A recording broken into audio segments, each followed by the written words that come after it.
देखिए, कलह की जब हम बात करते हैं तो कलह क्यों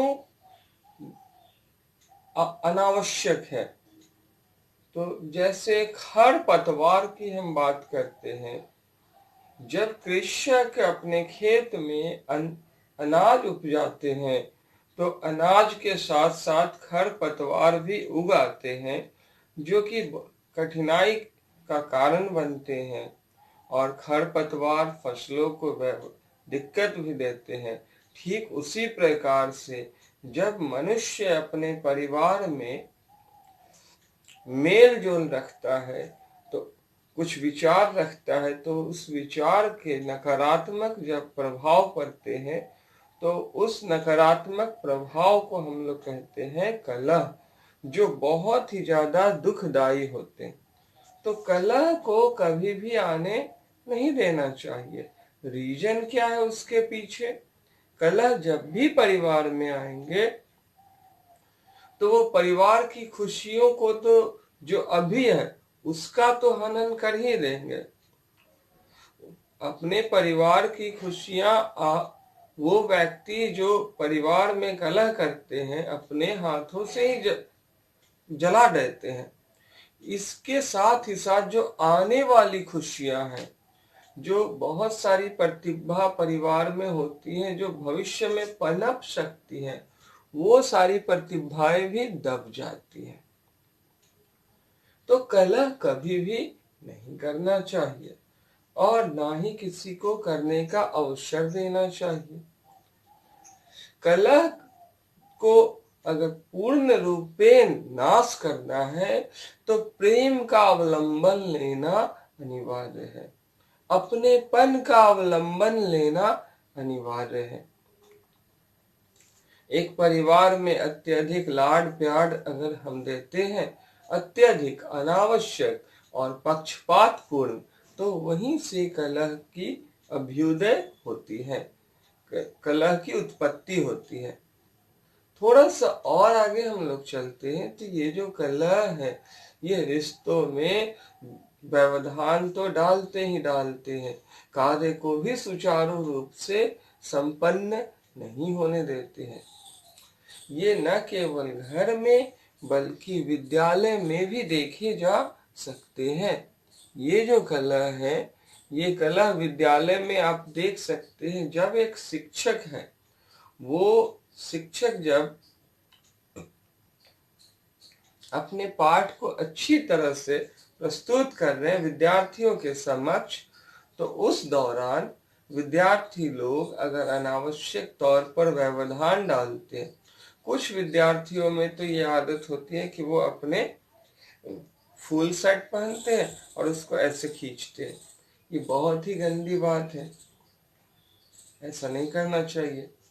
कुछ विद्यार्थियों में तो आदत होती है कि वो फुल सेट पहनते हैं और उसकी बाहें मोड़ कर चढ़ा करके यहाँ तक ले आते हैं।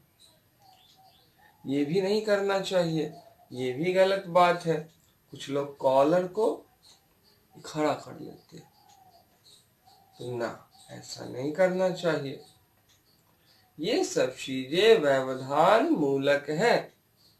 जो व्यवधान के मूल है, जिनसे शिक्षक को वर्ग में अपने पाठ को संपन्न करने में व्यवधान होता है, विद्यार्थी को चाहिए उसे त्याग दे। वातावरण सौहार्दपूर्ण मैत्रीपूर्ण होनी चाहिए। शिक्षक आप लोगों के लिए है,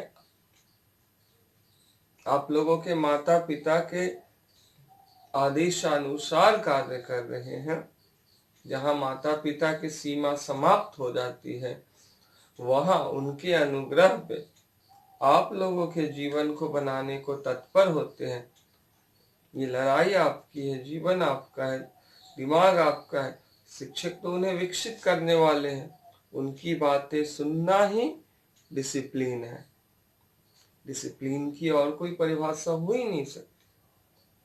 आज्ञाकारिता जब आप अपने जीवन में लाते हैं तो उचित मार्गदर्शन की अहमियत स्पष्ट देखने को मिलती है। जब तक आप दिमाग को खाली नहीं रखेंगे, तब तक वो उचित मार्गदर्शन देंगे भी तो उसके लाभ आपको प्राप्त नहीं होंगे।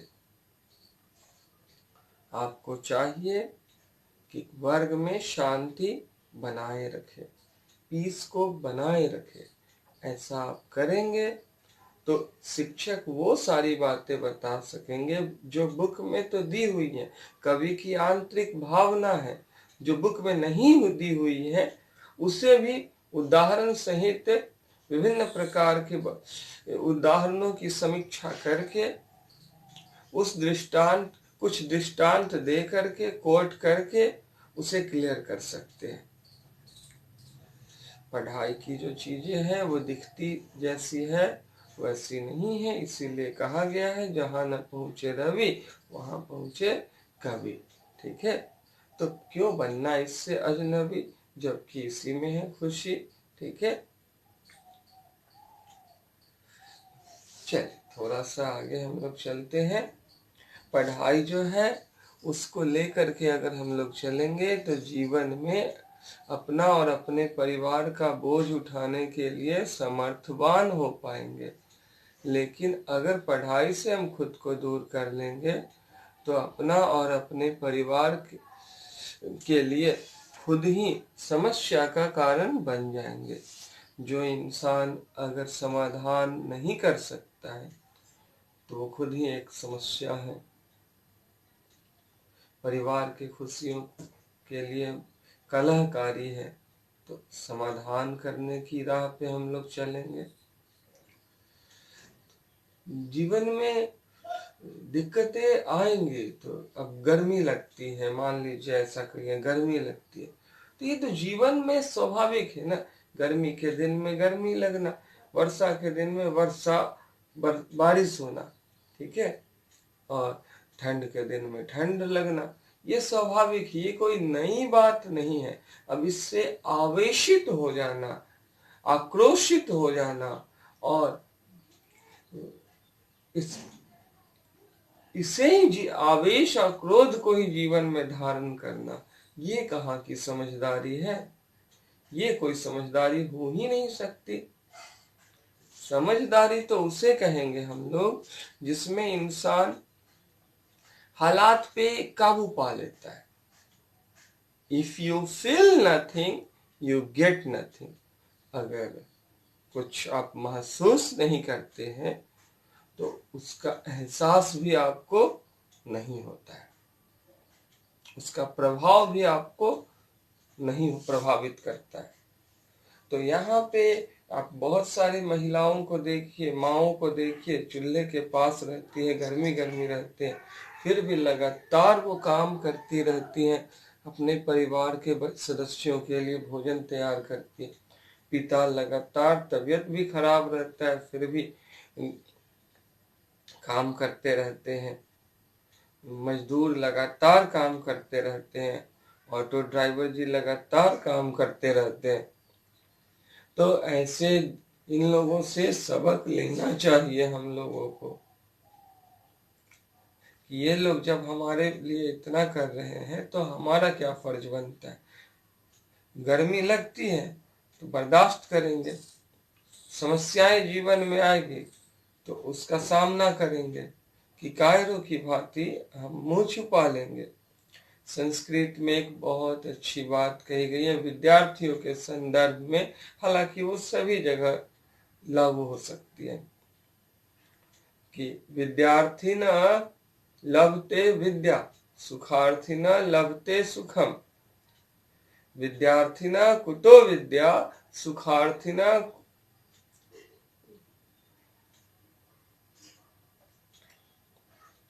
विद्यार्थिना कुतो सुखम सुखार्थिना कुतो विद्या।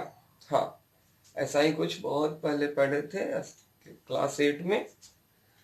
तो अब यहाँ पे समझने की कोशिश कीजिए कि विद्यार्थी को विद्या से प्यार होता है वो, और सुखार्थी को सुख से प्यार होता है।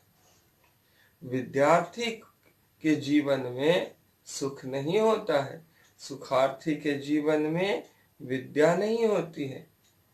अब इससे तो सिंपल वे में हम निष्कर्ष निकाल सकते हैं कि जो विद्यार्थी हैं उन्हें सुख का त्याग कर देना चाहिए और जो सुखार्थी हैं उन्हें विद्या का त्याग कर देना चाहिए। और उम्मीद करते हैं विद्यार्थी लोग इससे भली भांति परिचित होंगे कि उनके लिए विद्या ही सर्वमान्य है।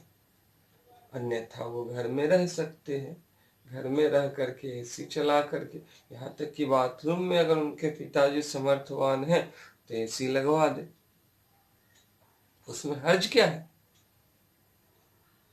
और आगे से आप लोग ध्यान देंगे, आप जब क्लास में टीचर हो तो आपस में बातें नहीं करेंगे, ऐसा हम उम्मीद करते हैं। अगर वीडियो अच्छी लगी हो तो वीडियो पे लाइक बटन जरूर दबाएं। अगर हमारा चैनल सब्सक्राइब नहीं किए हैं तो सब्सक्राइब भी कर दीजिए। और अगर कोई सवाल हो तो वो सवाल रख सकते हैं।